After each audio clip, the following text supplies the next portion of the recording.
Anna, hi darling, it's David. And you, my dear, are my last date of the day, in preparation for the forthcoming tour. Hello, David. Good day. I've heard about that. It's quite a big deal. What, the tour? Yes, of course. Oh, yeah. We started in the U.S. We did a long 3-month U.S. tour, which was the most successful we've done since I reformed Whitesnake back in 2003. So that was amazing. And although, some of the Deep Purple songs weren't as well known as I know my European friends will know them. So it's really doubly exciting. This show will have Whitesnake music from the very beginning and right up to featuring a bunch of Deep Purple music from Mark III and Mark IV. It truly is exciting, Anna. A pleasure to work. My musicians are fabulous. They play the music great. Totally inspiring to me as a performer. It's just really exciting times. I was teasing you. From what I can hear, it seems like you're having a lot of fun during the tour. Baby, if I wasn't having fun, I wouldn't be doing it. It has to be. That element, there's a bunch of elements that fuel inspiration and passion, but fun is definitely something that, Well, let's talk about the tour a little more. You've been to North America. October is booked for Japan. I leave this weekend. My son and I are driving to Los Angeles a couple of days before I have to fly off to Japan because he starts college. Huge, exciting thing for us to be doing. My son is going to study to be an actor, and that's really exciting. And then I think it's the 16th or something, I fly off to Osaka. Congratulations to your son. He very proudly wears a picture of Alexander the Great around his neck, a gift I was given the last time I had the pleasure of being in Macedonia. So he's now carrying the legacy to his college? Yeah, he's Jasper the Great. I'm very happy to hear that.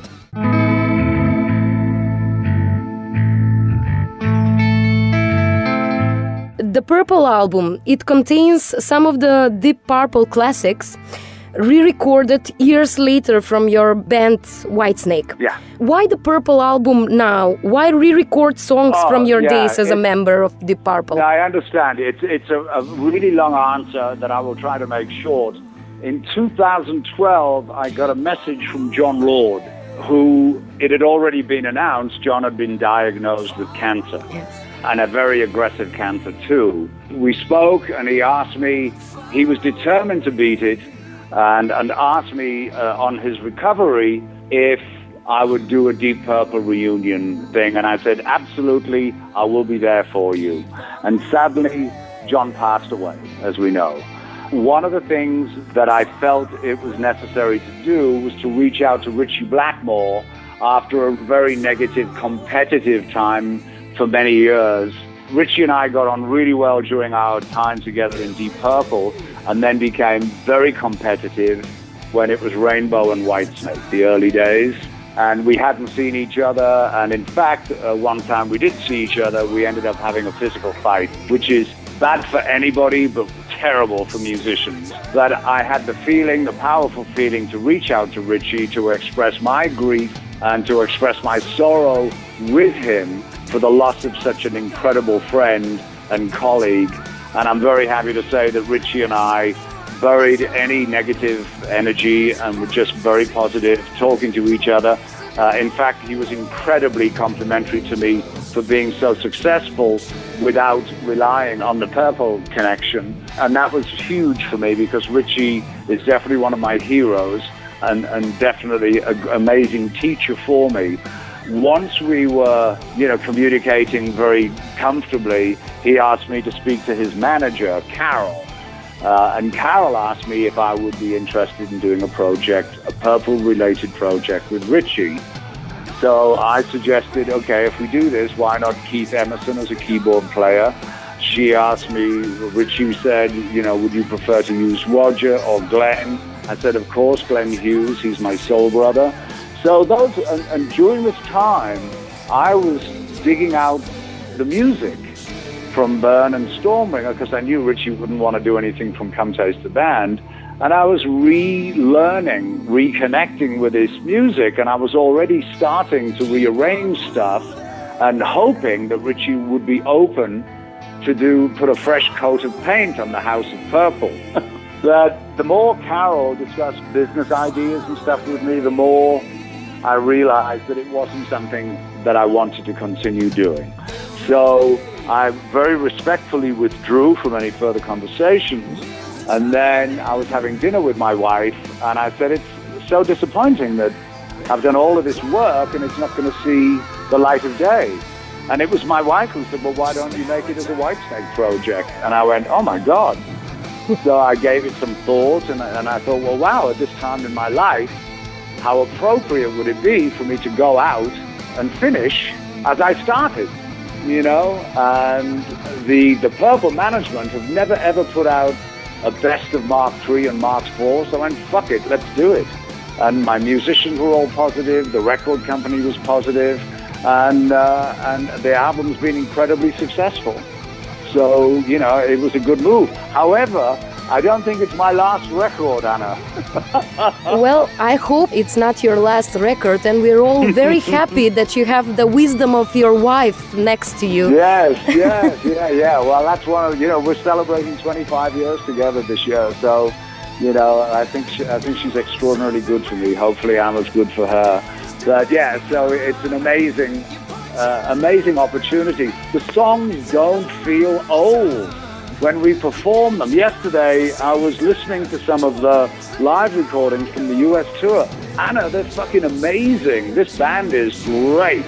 You know, they play Whitesnake music, of course, fantastic, but they play Deep Purple music, fantastic. It's definitely even more so than on the record. You will hear yourself when we play in Macedonia. It's very powerful, and you can tell the musicians are enjoying themselves, and you can see it and you can hear it, and hopefully can feel it too. So I'm doubly excited for going out and presenting this music. I don't care if my lady's gone. You've mentioned previously, I feel like you're entering a circle or closing a cycle with this album. How? Well, yeah, you know. How are you opening the new one? Well, it's interesting, Anna, because when I was mixing the Purple album with my co-producer Michael McIntyre and Reb, it felt to me, you know, I was 63 years old. I'm going, man, you know, how long do I have to do this? This would be a perfect closure for me to finish as I started. But it's just kind of, in essence, it's re-energized me. I still write new music. We'll be recording some new music next year. But it's just revitalized me, re-energized. That's all I can say, you know. So any ideas that I had 6 months ago of retiring, I was totally honest about when I was making interviews that I thought, you know, this is probably it. But I had an incredibly good time on the US tour with my musicians. It was incredible. It's very exciting for me to hear this from you, because it seems like you find some new challenge in old material, which is also very exciting. I mean, yeah, well, it was very important to us not just to amazing discovery for me when I rediscovered this music was how fucking incredible Deep Purple was. You know, because I'm not a nostalgic guy. I don't listen to this music all the time. Not at all. I had to reintroduce myself to these songs. And it wasn't a situation of just recreating them. It was a situation of reinventing some of them. You know, there was not one moment that I said to any of my musicians, I want you to play this like Ian Pace. I want you to play this like Tommy Bolin or Glenn Hughes. The musicians, starting with Tommy Aldridge on drums, came in and made their individual statement on these songs. And it was, everybody contributed to this project in the most positive way. And even now that we've been performing these songs, it's even better than when we were recording them. And it just makes it more inspiring to look at the future for new stuff, you know, with these guys. They're fabulous musicians, great people. I have no desire to hang up my rock and roll sneakers just yet. You're inspiring me also, if I may say. Lay down, stay down.